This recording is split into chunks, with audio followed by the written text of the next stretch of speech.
Hello everyone and welcome back to the Joy of Pro Wrestling Network. I'm your host Mark Ross, and today we're discussing WWE's Hell in a Cell 2022, held in front of 12,834 Ruckus fans in Chicago, Illinois at the Allstate Arena.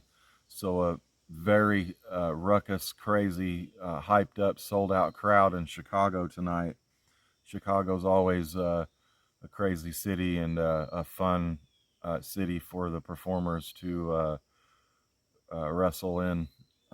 But news into this, going into this premium live event, was that Cody Rhodes was injured days before this match. And it was just announced a couple hours, basically a few hours before this event took place here, that Cody had torn his pec muscle and it right off, completely off of his bone, and that he's injured pretty badly, but he still plans on going out and performing. WWE, they released a statement multiple times, even on their pre-show, that Cody would in fact come out and wrestle Seth. So we are getting our main event as promised. Cody's not going to let us down, as you will see here later in the video. But once again, WWE on the premium live events, the pay-per-views, whatever you want to call them, they've not been having dark matches, or at least not televised ones that I'm seeing. So no dark matches once again for Hell in a Cell here. But match one, the show starts out with the triple threat Raw for the Raw Women's Championship. Becky Lynch versus Asuka versus the champion Bianca Belair. This was a great match. You couldn't ask for a better triple threat match here. Becky had, all of her moves and everything she was doing calculated. She looked really good. When I say calculated, she would wait for you to hit one of your signatures, and then come in and, break the pin and throw you out of the ring and try and get the pin, or use that advantage, throw you out of the ring, and then, hit one of her moves and then try to get the pin. Playing very smart, manipulative game, really. But Asuka, she's doing her part as the equalizer, between the two. And, Bianca's, of course, the strong, powerful, mighty woman. She looks great and strong and athletic, like a true champion should. And she proved it in this match with Asuka and Becky here. They all got their spots in. They all got their moves and their moments to shine. The finish basically was Becky, like I said earlier, she was playing a calculated game, and she would wait until she would get Asuka or Bianca in the ring one-on-one. She'd wait until one of them were out, and then so she could have you one-on-one, and then but she does her finisher there, and then Bianca comes in and does the same thing to her, pulls her out of the ring, and gets the pin on Asuka, I believe, and retains her Raw Championship, Women's Championship. Couldn't ask for a better match to start the night. Moving on to match two, we've got Omos and MVP versus Bobby Lashley. MVP got the stipulation, and he got to pick the stipulation of the match here at Hell in a Cell, and he chose to go with a 2-on-1 handicap match, which would backfire on him here. But before the match starts, they played this in the pre-show too. He dropped a diss track on Bobby Lashley. MVP dropped a diss track. Drop a comment down in the comment section and tell me what you thought of that. If because I listen, it sounded like he had some bars. I listened to every every line in it almost, and it was actually pretty good. Every line that he said had some substance to it, and really added to the character of MVP, and kind of added to this story here that everybody's getting almost tired of watching here for sure. But um, before the match, Omos and or MVP was talking the plan over with Omos in the back, and Cedric Alexander comes up and he's like, "Hey, what's going on, guys? What do you guys have me doing here?" You know, and MVP tells him, basically to get lost, put the Hurt Business in the past, and that's where it needs to be. It's never coming back. And then Omos tells him it's time for him to go, and he backs Cedric off, and then they kind of dismiss him, but and it's gonna play a role, of course, in the end of the match here, the way they just totally dismissed him, that he could play a part in all this, you know. But the match starts, and MVP and Omos are dominating Bobby Lashley. MVP gets Bobby with a running boot to the face and kicks him out of the ring. Then Omos tackles him through the barricade. So after the big boot, I'm pretty sure MVP and Bobby Lashley were the legal men in the ring, and MVP ran and gave him the big boot out of the ring, and then Omos climbed down off the apron and then did the running spear through the barricade. It was basically like a football tackle, but it was pretty devastating. And Omos is a pretty devastating character. I know he's kind of boring in a way, and people give him a lot of crap, but he's learning the ropes, and he's learning how to entertain. He's learning how to work. He doesn't necessarily have to be the greatest wrestler and do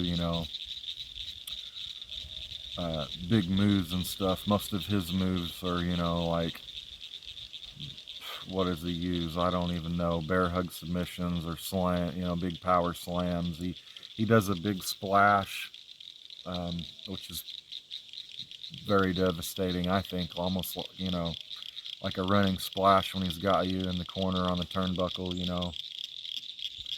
He hits you pretty hard with that. But they hit him with that big boot, and then Omos kicks him with that, or hits him with that big tackle through the barricade, and he can't get up. And the referee's about to count him out, but he answers the 10 count, and the match continues. Cedric Alexander, like I said, toward the end of the match, he's going to jump in here and cause a distraction. And Omos grabs him, and he's got him up in a chokehold type situation, and throws him out of the ring. And, it causes a good enough distraction for him to turn around and get speared. Yeah, he turns around and gets speared by Bobby Lashley. And then Bobby Lashley puts the Hurt Lock on MVP, which, was, like I said, the illegal man in the match. MVP, he's got no choice but to tap out. I'm sure that hurts pretty good. And he gives up, and Bobby Lashley defeats him. Hopefully they move on maybe to Cedric Alexander and start picking on him a little bit, maybe give him something to do, maybe even use Bobby Lashley still. I'm tired of seeing Omos and Bobby Lashley fight each other, but I've always liked the Hurt Business. I don't know what Shelton Benjamin, but if they could get them guys back together somehow, do an angle like it was, all MVP's fault. I know he put the blame on Bobby for the Hurt Business, but anyway, match number 3, we'll move on here. Kevin Owens versus Ezekiel. my thoughts on this match is Ezekiel is a star, and for a long time people thought Elias was gonna get. I wanted to kayfabe here, and uh, with the whole Elias and Ezekiel thing, but it would kind of hinder me, or not hinder me, but it would kind of not allow me to talk about this character here in real time. You know what I'm saying? But Ezekiel in this match, he proved, why Vince McMahon didn't ever pull the plug on him. Whoever's in charge, Nick Khan or whoever, they didn't pull the plug on Elias. They knew his worth in the company, that he could really be a star. Um, all them others were people. All them other wrestlers were getting released left and right, but they kept Elias around, and kind of understanding why now. The Elias character, got old, and then um, they tried to rebrand him. Elias was over, but it just kind of, he was jobbing and stuff, and just being put in stupid tag team matches and not doing anything, getting stale with the crowd, I guess. But he was over, but just not enough, not enough to be a legitimate contender, I guess, But there was just something about the Elias character, I guess, that couldn't break through. But um, the Ezekiel character, it's to me, it's it's funny, it's believable, like, because they could, like, everybody wants the rumor to, Damian Sandow to come back and be Elias, but and watching this match here, it was a very good match, back and forth. Very hard hitting match, very physical. Ezekiel even got some color the hard way outside the ring, I think, when Kevin Owens threw him up against, Irish whipped him, I believe, up against the ring post outside, on the outside. And my thoughts in this match, Ezekiel's pulling out everything. He's almost kind of reminding me of, like, if Warrior could have been a good wrestler. I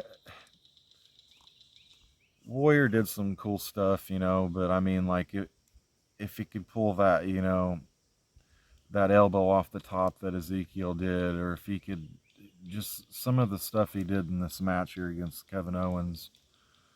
Um, and it was like, Elias wasn't allowed to do them moves because it wasn't his character. Elias didn't do that shit. But Ezekiel, the younger brother, does. He's from the younger generation, and he's gonna fly a little bit and do. He's like Flying Brian. I don't know, his character. He's like Flying Brian meets Ultimate Warrior or something, and I'm really digging it.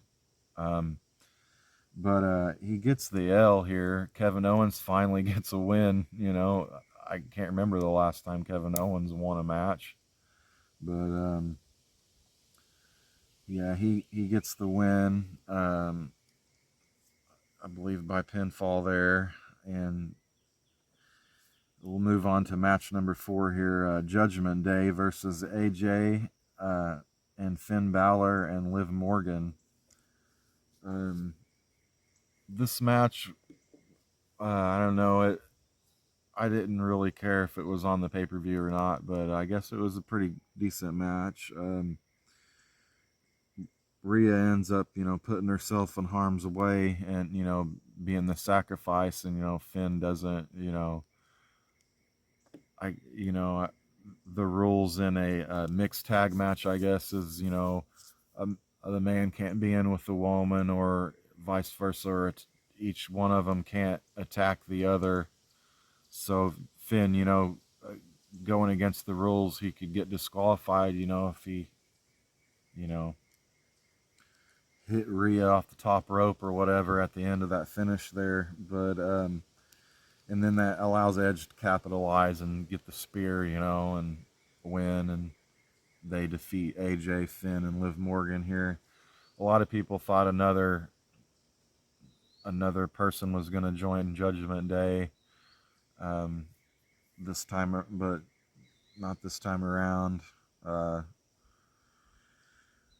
decent match, I guess. Just kind of fill time here, but move on here to match number 5. Madcap Moss versus Happy Corbin. This is a no holds barred grudge match here. Probably, I guess, to end the feud here. It was a very hard hitting match. Madcap looked really good, really strong. And another question to answer down in the comments, is Madcap WWE's Wardlow? Think about that and drop me a comment. But no holds barred match. Madcap wraps a chair around Corbin's neck and uses the steel steps to slam the chair. So he's got Corbin in that neck hold in the chair, like they're famous for hurting people and doing, like they did to Drew McIntyre, and they might have done it to a couple more people there, but injuring people with that chair the way they do. But Madcap wraps the chair around Corbin's neck, and then the steel steps are in the ring, and he picks them up while the chair's around his neck, and he slams the steel step. It was very gruesome looking, actually. They showed it a couple times, which I've noticed they don't show that kind of stuff when there's like chair shots and stuff. They'll freeze frame the shot and censor it out, like on the WWE's YouTube channel and stuff. But it looked pretty gruesome, and they showed it a few times, but that's how Madcap gets the win, and he defeats Happy Corbin and looks very strong coming out of this. Future star here that I'm sure they all have expectations for Madcap. He looked very good tonight. So, yeah, Madcap wins by pinfall. Move on to the United States Championship match with Theory going in as champion versus Mustafa Ali, and Mustafa Ali is this is his hometown in Chicago. This is the hometown boy, and he comes out in the hometown colors, of course. He looks pretty good, and I don't know if it's new music or not, but he had a little different pep in his step to the ring, and I really thought he was going to defeat Theory, but Theory pulled out some very creative moves, and even though the crowd was rallying around Mustafa Ali, I'm still going to call him Austin Theory. Austin Theory defeats him like nothing. I don't know where Mustafa Ali goes.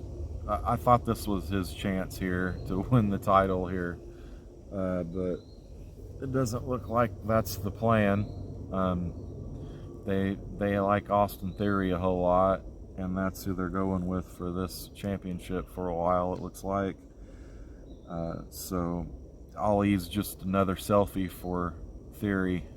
So he'll take the selfie and leave. He taunts him going out outside the ramp. Mustafa's laying in the middle of the ring, and he's the selfie from the phone is up on the Titantron, and he's laughing, and A-Town down or whatever he's doing, but he's got another big win under his belt, and he still remains United States Heavyweight Champion. So here we go to the main event. Cody versus Seth, part 3. Inside Hell in a Cell. So we got the news that Cody's injured. You know, he's hurt his pec and his shoulder, and he's all bruised up. And you're gonna see when he comes to the ring how hurt he is. But and that's what we're all anticipating, what he's gonna look like when he gets to the ring here. Cody's really going into hell here with Seth, you know. And if you think about Seth's character, is kind of like the devil. He plays that part, you know, very manipulative and he's very dangerous too. But he hasn't been able to beat Cody here out of the two matches that they've had, WrestleMania and WrestleMania Backlash. But the third match. So let's see, you know, if Seth can defeat Cody with the injury here. The dirt sheets were saying that because of the injury, they might have scrapped the finish or changed the finish around. Of course, to suit Cody, you know, and not further injure his injury. He, in all reality, probably shouldn't have gone out there and wrestled, but he would anyway, and he showed the courage, you know, of hopefully a future champion. But and I think we're all under the understanding that he's probably not coming back for a while after this match. Assuming that you guys have already watched this match here. So I'll lay it out here for those who might not have gotten to watch it. We're going to talk about it here because this is going to be a classic. This is an instant classic. This match, I think, will forever be remembered. You're going to remember in 2022 the Hell in a Cell match between Cody and Seth, you know, their third match that year. Cody going into this injured in his last match for 6 months or however long it's going to be. We're going to remember all this story, you know. That's the amazing thing about it. I don't remember the last time somebody's walked into a match like this besides HBK at WrestleMania against Stone Cold Steve Austin. You know, you could see how much pain he was in when he went out there with a broken back, and then he was gone for 6 years, 4 to 6 years, or how I think it was 6 years, something like that he was injured there or didn't wrestle. But okay, we'll start with the entrances here.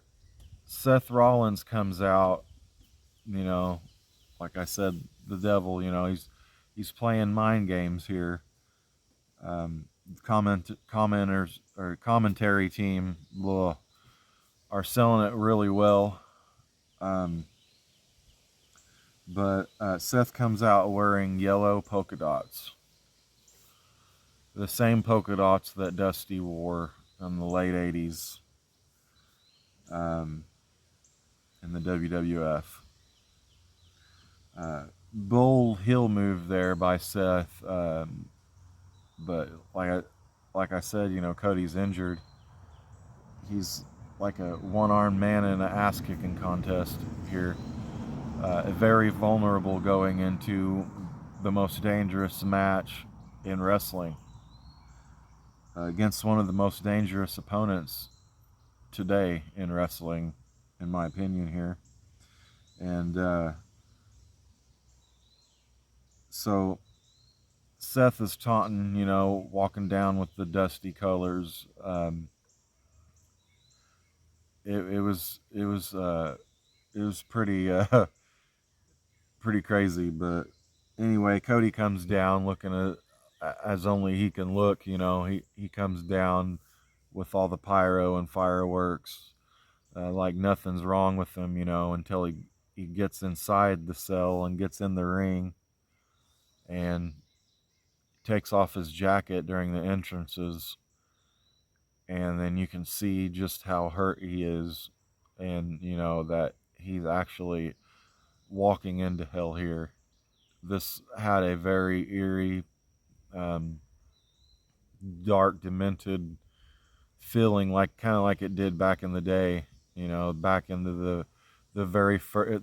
Remember the very first Hell in a Cell. Um, Flies out here.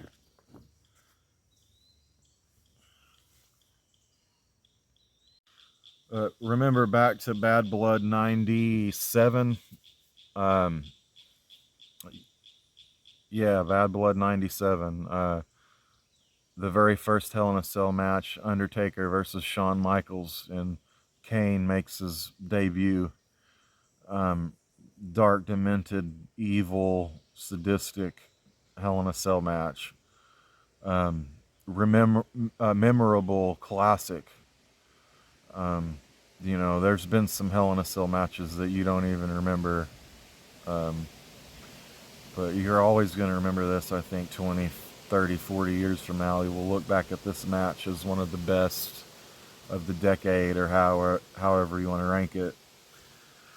But Cody goes into the cell injured and takes the jacket off, and the crowd is stunned, and it's almost quiet for a few minutes when the match starts.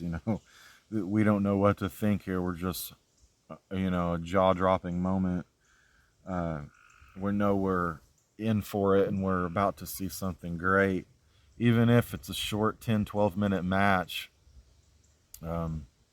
kudos to Cody for going out there and giving the fans who they wanted to see.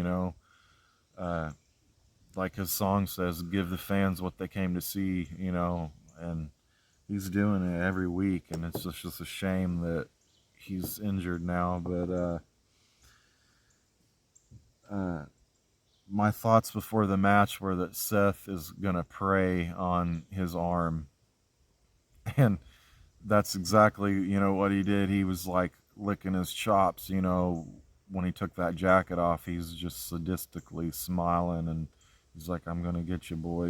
He's like just thinking in his head, but and it's a huge disadvantage for Cody here. And my thoughts were, Seth's probably going to get the best of him in this match here. There were even rumors of, like I said, the very first Hell in a Cell match. Kane made a debut. It could be an Impact like that. Rumored Fiend return for Hell in a Cell here. Fiend could be underneath the ring the whole time. But so just keep that in the back of your head. But as this match continues, you'll start to forget about the Fiend, and you'll wish you never even. You're hoping that the Fiend isn't under the ring, and you're hoping that the Fiend doesn't come out and ruin this here. They've ruined classic matches in the WWE by doing that kind of stuff, I believe. This isn't the time right here. I bet when Cody went out to the ring when they were in Gorilla, Vince, I could just imagine like the conversations they were having and the emotions, and like Vince going out there and letting him do that because he knows history's about to go down, and that's what Vince is about. But crazy goosebumps, just because you're gonna get. I mean, you get great wrestling matches, but not just moments like when it's like really working you. I watched this match last night and just like blown away. And then I watched it again when I woke up this morning before I filmed here, and it almost had me in tears. Like how great they were working this match, and just knowing that I got the chance to watch this in real time is a good feeling, you know. You remember big matches like that and where you were, and you know, and always going to remember this match here and cherish it as one of my favorite matches. And Cody's really become a lot of respect for Seth too, you know, but Cody's really, as you can see here, become my one of my favorite wrestlers, or became my favorite wrestler right now for sure. I know I'm a mark. I got the T-shirt, but that's my name, right? So it's all good. He's the greatest wrestler alive today, in my opinion. You know, but that's arguable. He'll come back and prove it. But anyway, Cody tries to wrestle with one arm. Has little effect on Seth. So Cody, you know, he tries to take him down to the mat with a figure four. Good idea there, good strategy, trying to get him down and wrestle on your legs, you know. Thinking like a great wrestler, thinking like a Luthez would, you know, like a Vern Gagne, you know. What would they do here in this situation with no arm, you know, or one arm? But so Cody, you know, takes him down with the figure four, and he's got him in the figure four. But Seth, he's locked in the figure four, and he's rolling outside of the ring, and he starts grabbing shit from out underneath the ring, and he grabs a kendo stick and just starts whacking his injured arm and his injured chest. Very painful to watch, and I'm like, man, they're working that arm too. Like, Cody's one tough son of a bitch, man. Like, this is like, think about brute, true, alpha male strength, you know. This is like Dick the Bruiser shit here. But so Seth begins to hit his injured arm with a kendo stick. Seth begins to use it as a weapon and then starts the attack on the outside of the ring. Seth's even stabbing the injured muscle. Looks pretty gruesome. Seth uses the steps and connects with Cody's head. During this move here, Cody sold the arm more. He sold his arm more than getting hit in the head with the steps. You know, he could really tell that he was in pain. You know, he's selling the arm a little bit. Like, he's selling it probably about 10%. The other 90 is just pure pain and endurance and just alpha male strength, you know. We might have to pause this here and pick it up somewhere else. I'm getting rained on. We're just going to finish it out here with pictures, with audio commentary here. It started raining on me, and I don't have a normal setup, and I was outside enjoying the weather, and a storm came in. I thought I had enough time to film before that would happen, but the rain's here a little earlier, so I do apologize, but we'll try it out this way. This is the way I was thinking about originally trying to do this video, so we'll see how it works out here for the rest of this match. So where were we here? Seth uses the steps and he connects with Cody. He hits Cody, you know, in the head, and like I said, Cody's selling the arm more because his arm's hurting him so bad. But then Seth gets out of the ring, and he puts Cody's American Nightmare jacket on, and he's taunting Cody and taunting the crowd, and Cody can't get up, you know, and he pulls out a bag from underneath the ring. And, you know, of course, when bags get pulled out from underneath the ring, you immediately think thumbtacks, and thumbtacks would have been so bad for Cody, but instead it was a polka dotted weightlifting belt. Um, with the Dusty Rhodes polka dots once again, and it says Visionary on it, of course, in honor of Seth. And Seth gets in the ring and he gives him one hard lick, and then another hard lick. So he gives him 3 hard licks with the weightlifting belt. He gave him pretty good ones too, and I'm not sure if this was the moment or not. I think there was a moment in this match. There was a spot like this where Seth was hitting him, and he kind of looked like he wanted to go a different route or go move on to a different spot or something. And Cody was just telling him, "Come on, hit me again, hit me again." Just crazy, tough son of a bitch. But Seth gives him 3 hard licks with the weightlifting belt, and he actually pins him. And Cody is not going to take it lying down, of course, and he kicks out. He could have just gave up there, but Seth, was going to allow him to give up there, and he kicks out at 2. Rollins then grabs a table. The crowd had been chanting, "We want tables," all night long. And even during the Madcap Moss versus Baron Corbin match, they were chanting, "We want tables," and Madcap yells out to him, "I don't need tables. I'm going to kick his ass by myself," And that worked good in his match, because that was the story they were telling in that match. But Seth grabs a table, and the crowd's just loving it, and the crowd starts chanting, "Thank you, Rollins," when he grabs the table. So Cody and Seth start battling in the corner, as Seth preparing the table. The crowd's chanting, "Thank you, Rollins."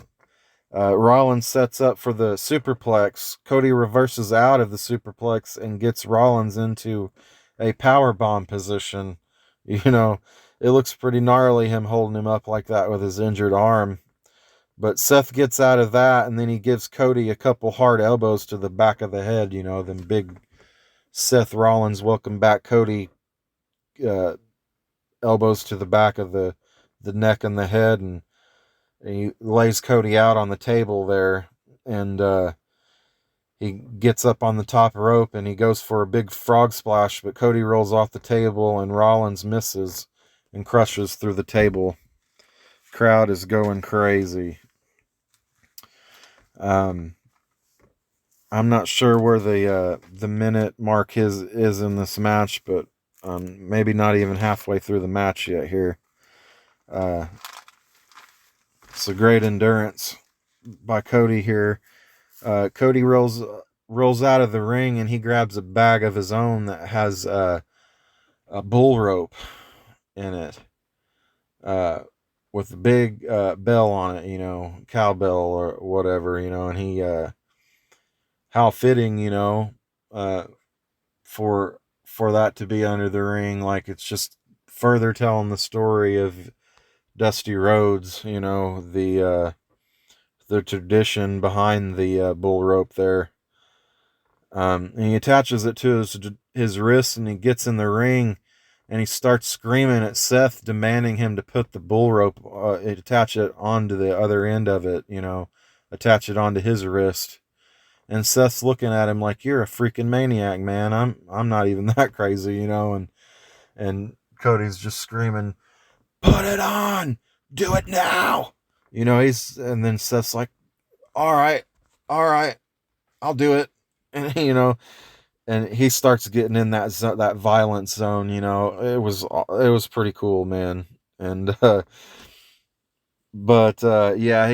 he's screaming, put it on, damn it. And he puts it on, and now our Hell in a Cell match is officially turned into a bull rope match. Wild angles in this match here. They wrestle with the bull rope for a little bit, and then there's a spot where they get out of the ring, and Seth, catapults him from the other end of the catapults Cody's arm into the ring post, further injuring his arm, and it's hurting Cody pretty bad at this point. And as the match progressed, his injury looked worse and worse as this match continues. Seth is able to escape from the bull rope on the outside after, he does that to Cody, and Seth grabs another table. He tries a power bomb on Cody, but Cody reverses into a crossroads. Seth kicks out for near fall for a 2 count. They both get up, and Seth is able to buckle bomb Cody into the table that was in the corner. Seth, at this point, he's getting frustrated. He wants to end Cody here. He goes back to the outside for another weapon, and this time it's a sledgehammer. How symbolic the sledgehammer is in this match. Seth brings the sledgehammer into the ring, and he tries to hit Cody with it, and he misses. Cody hits with a kick to the gut. Seth tries a pedigree, but Cody counters into a pedigree of his own. And Cody's pedigree, when he gave Seth the pedigree, he got some major air, and the both of them even bounced off of the mat. Great pedigree for a count of 2. So another near fall here, and this match is quickly turning into an instant classic, and I'm just hoping that the Fiend doesn't ruin this, at this point. This is my notes here. It says random thought. I hope the Fiend doesn't ruin this. So Seth kicks out of the near fall, and Cody then grabs the sledgehammer. Rollins then starts to run from Cody. He gets out of the ring and starts to run from Cody with Cody's got the hammer, and he's chasing after Seth with it. Cody's chasing Seth around the ring with this hammer, that he can barely hold in his arm. It looked pretty crazy, his injured arm holding up that hammer, but Cody chases him around the ring, and then Cody ends up climbing in the ring, and Seth catches him at just the right time with a curb stomp. Cody kicks out for another near fall. The sold out crowd in Chicago chants, "This is awesome." And rightfully so, of course. They're putting on a great match here. Seth misses with another curb stomp. Rhodes reverses into a crossroads. He doesn't hit it, but Seth reverses and hits a crossroads. So Cody went for the crossroads. Seth reverses it into the crossroads of his own. And then Cody, after he got hit with his own move, Cody goes ballistic into beast mode and basically no sells the crossroads Seth just gave him and gives him the real crossroads. Gives Seth Rollins a crossroads there. They're both laid out. The sledgehammer is still laying in the ring. They both start crawling towards the sledgehammer. Cody gets to it first, but his arm gives out. Cody drops it. Seth is now in possession of the sledgehammer. He measures up Cody, waiting on him. He's looking at him. He's measuring Cody, waiting on him to get up. He's wanting to end it once and for all. But Cody kicks the hammer out of Rollins' hand, and he hits another crossroads. Then gives Seth a second crossroads in a row. Cody almost gives Rollins a third crossroads, but decides to throw him down to the mat. Cody goes into beast mode once again and musters the strength to pick up the sledgehammer. He hits Seth hard with the sledgehammer. Seth's down. Cody covers him. 1, 2, 3. Cody wins the match, the third match against Seth Rollins. He remains undefeated against Seth Rollins, of at least being back in WWE here.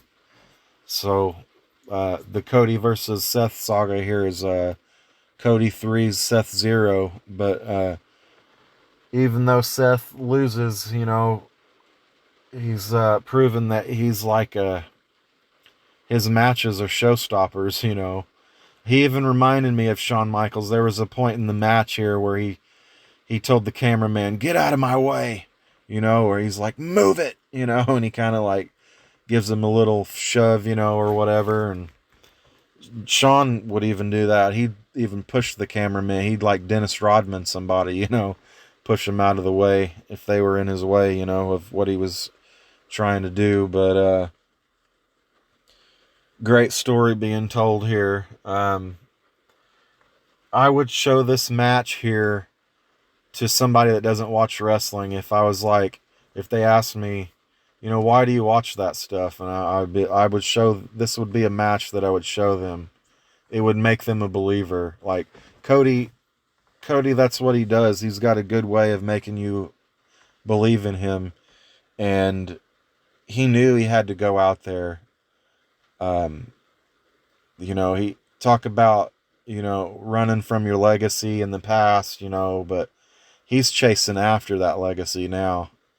He's chasing through hell and back for that legacy, to be WWE champion. And I've got tremendous amount of respect for Cody. Like I said earlier, he's my favorite wrestler right now. And because of all this, Seth is too. And I've got a tremendous amount of respect for Seth in this. He hit him hard in this match. Sometimes I think Cody was asking for it. But Seth hit him hard. It was a very stiff match. They're in a freaking Hell in a Cell, but he still took care of him, So tremendous amount of respect and showmanship for Seth Rollins, and tremendous amount of courage and strength.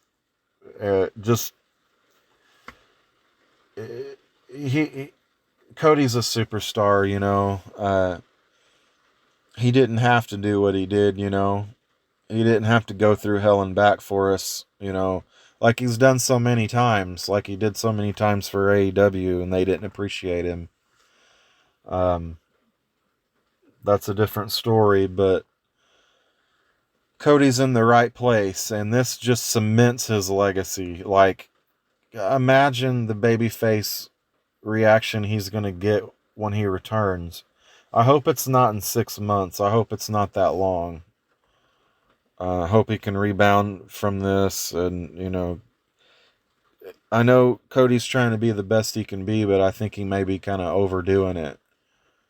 Because he's getting big in his physique. If you haven't noticed lately, he's looking good, but he might be pushing himself a little too hard. So this might kind of wisen him up a little bit here, to kind of slow down a little more. But I don't think this will stop his momentum. I think when he comes back, he'll have even more momentum, because people can't forget about this and what they just seen. Instant classic. I don't know how Dave Meltzer couldn't give this 5 stars. And if he didn't give this 5 stars, well, fuck Dave Meltzer. That's all I got to say about that. Tremendous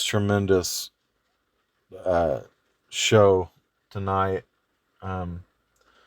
Becky Lynch and Asuka and Bianca kicked it off, and then Cody and Seth come out there and seal the deal. Only one Hell in a Cell match tonight inside the cell. I kind of like it that way. I like the way it turned out, because of how dark and demented this match ended up being, but how emotional it became. Cody even gave a speech, at the end of it, and this run isn't over with. It's just, you know, he'll be back, better than ever. But if you've liked this video and you've stuck around this long and listened to me jabber, please like this video. It does a tremendous amount of help for the channel when you like, and subscribe, of course, if you haven't, and share the video around if you've liked it. I know this video's kind of turned out a little different than my others, but it's just the way it is. But I'm gonna keep pushing through it, right? So just, like Dusty said, Dusty Rhodes said, keep stepping. You gotta keep going. No matter what you're faced up against, like Cody. There's a message in all this. That's the story that was told. I could go on and on and on, but I'll stop there. But please subscribe to the video or this channel if you haven't. Please like the video and share. And I will see you next time.